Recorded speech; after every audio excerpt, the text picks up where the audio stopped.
The next movement that we're going to talk about is the Dravidian movement, which happened in South India. More precisely, वो movement Tamil Nadu में originate हुआ था. At first, the movement included all of South India, but उस movement को ना बाकी states से ज़्यादा support नहीं मिला, so it got limited to only the state of Tamil Nadu. But anyway, it was a movement about the southern portion of our country. Now, if you remember, independence से पहले जितना भी industrial development शुरू हुआ था, जितने लोगों ने भी अपने इंडस्ट्रीज लगाए थे, it was mostly in the northern part of our country, right. Those industries they thrived in later stages. Some of them died down, कुछ चले कुछ नहीं चले, but they were all mostly central towards the northern parts, right. Independence के बाद भी it was the north that was seeing progressive development, at least in terms of the secondary and the tertiary sectors, right? But the south remained a little bit backward. This is a phenomenon known as regional imbalance. क्या होता है कि one portion of the country is receiving development, वो develop कर रहा है, वहाँ पे industries लग रहे हैं, वहाँ पे लोगों को jobs मिल रहा है, it's growing, it's gaining employment, it's gaining income. But एक और पोर्शन कंट्री का नेग्लेक्ट होता जा रहा है. Because of that neglect, that regional imbalance, the country is facing backwardness, economic backwardness, whatever sense, but it is slowly becoming more and more backward. This is exactly what happened in the southern portion of our country, and that is the reason why the Dravidian movement came to form. It originated in Tamil Nadu, and in later stages it limited itself to Tamil Nadu. And it what happened is people wanted कि South भी grow करे, right? People wanted कि सारा focus northern part में नहीं जाए. People wanted that the leaders, the central government leaders should pay attention to the southern portion as well. So that is why the movement was meant to draw attention towards the regional imbalance. The regional imbalance was one of the problem.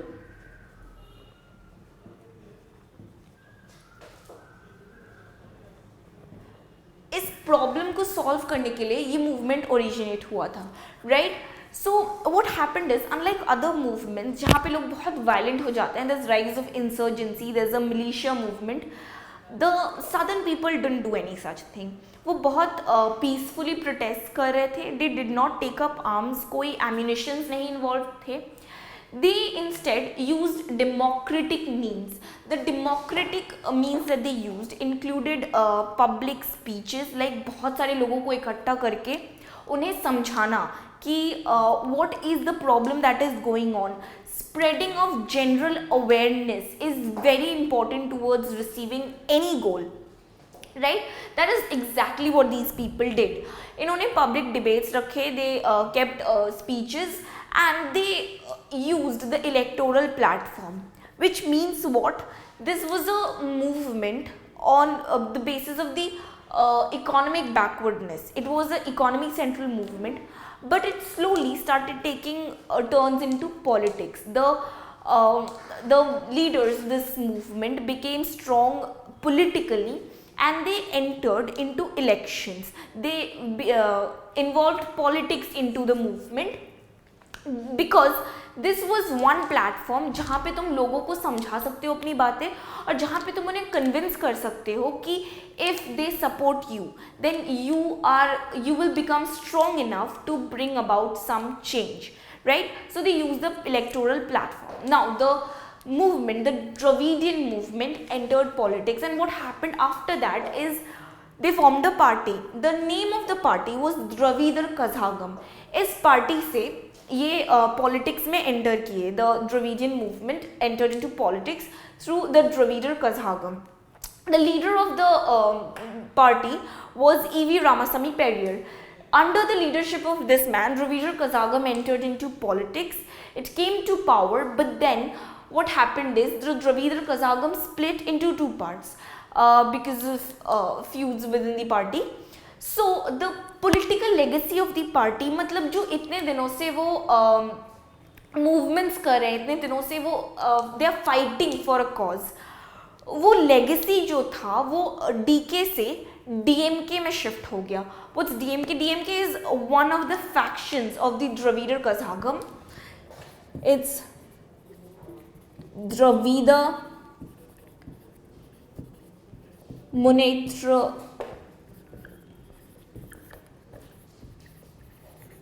Kazhagam. Dravidar Munnetra Kazhagam is the party that inherited the political legacy of the political legacy of this movement and of later on of the Dravidar Kazhagam party. The DMK came to power in 1953 to 54.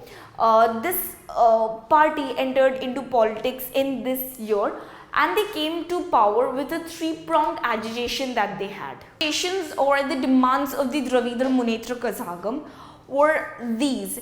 They entered into politics in 1953 to 54, right?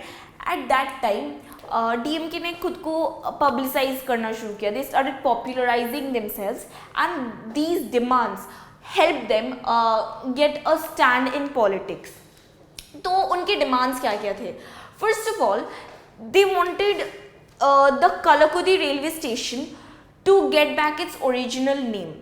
What happened was, the Kalakudi railway station, which is in Tamil Nadu, had been renamed to, it had got the rename Dalmiyapuram. The reason why people were opposed to this name was it was named after an industrial house which is located in the north. Okay, so this name signifies the economic progress of the north. That is why लोग चाहते थे कि इसका original name इसको वापस मिल जाए. They were opposed to North Indian symbols or cultural symbols, right? So they wanted to erase this name. They wanted this name back. This was the first agitation of the DMK. The second agitation was, school syllabuses में और school curricula में there should be more focus on Tamil cultural history. This should be given more importance, at least in the schools of Tamil Nadu. This was their second demand, because they wanted their children to know more about the Tamil cultural history, how it happened or how it slowly progressed. They wanted their children to know that. So there was a demand for greater Tamil cultural history, right? The third thing is, they wanted to get rid of this craft education system that was followed in schools, because this system was more related to the Brahminical social outlook. It reflected on the social outlook of the Brahmins. Then again there is this caste division system जिसको ये लोग oppose कर रहे थे. They did not want this casteism to exist. तो जहाँ पे कोई चीज़ Brahminical social outlook को prefer कर रही है, the DMK was opposed to that. Hence, this craft education system, which was a representative of the Brahminical social outlook, the DMK wanted to oppose it, right? These are the three mainstream agitations that the DMK was against. These were their main demands. But also at that time, since Hindi is our majority population language, सबसे ज़्यादा commonly used language है हिंदी हमारे country में, right? That's a fact. So there were talks about Hindi being the official language of the country. But what happens in the south is, people don't speak Hindi there. वहाँ पे लोगों को हिंदी नहीं आती. There's a very small population that can actually speak Hindi in the southern region. So when there were talks of making the official language of the country as Hindi, now the country will include the southern regions also, so they will also be subjected to that rule that Hindi is now the official language.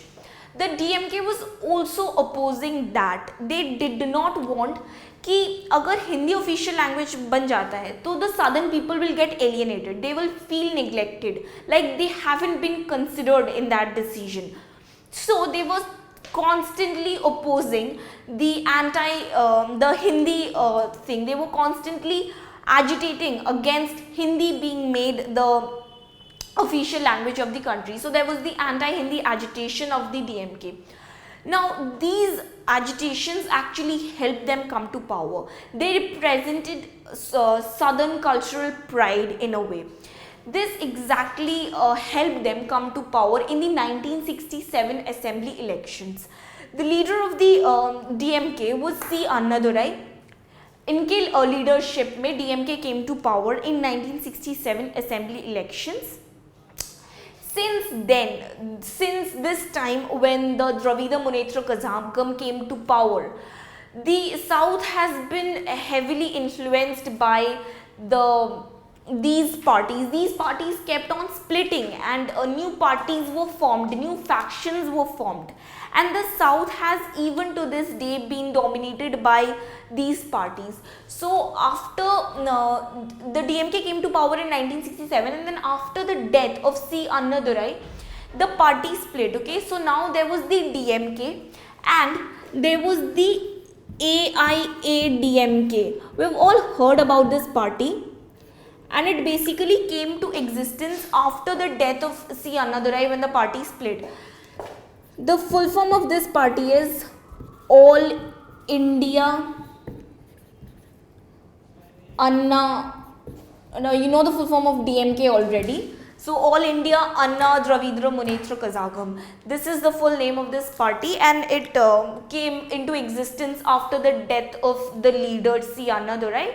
And since then, the southern region has been ruled by several of these parties, these factions that came after the splitting of this DMK, the original DMK, over and over again, right?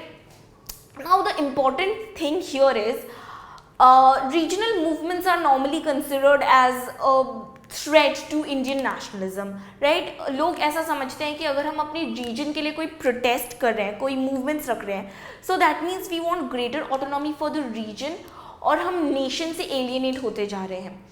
But the Dravidian movement, when it started, it was a very peaceful movement. People did not become violent. People used democratic means, and those means were very peaceful. उन्होंने arms या insurgency का use नहीं किया. उन्होंने बहुत ही non violent methods में ये पूरा मूवमेंट स्टार्ट किया था. उसके बाद ये मूवमेंट पॉलिटिकल रोल लेने लग गया. The Dravida Kazhagam party became formed. That party split, and the Dravida Munnetra Kazhagam party came into existence in 1953, and it came to power in 1967 elections. And since then the parties have been in power, and the one idea that they uphold, the reason why they keep on dominating the politics of the southern region, is because they instill regional pride. This is the idea behind all the parties that have come into existence ever since the Dravidian movement. They instill regional pride. They uphold the regional values. They say ki we will not let ourselves fall back. We will thrive or grow or develop just as much as the north has. That regional pride has helped these parties survive so long for the southern region, especially Tamil Nadu.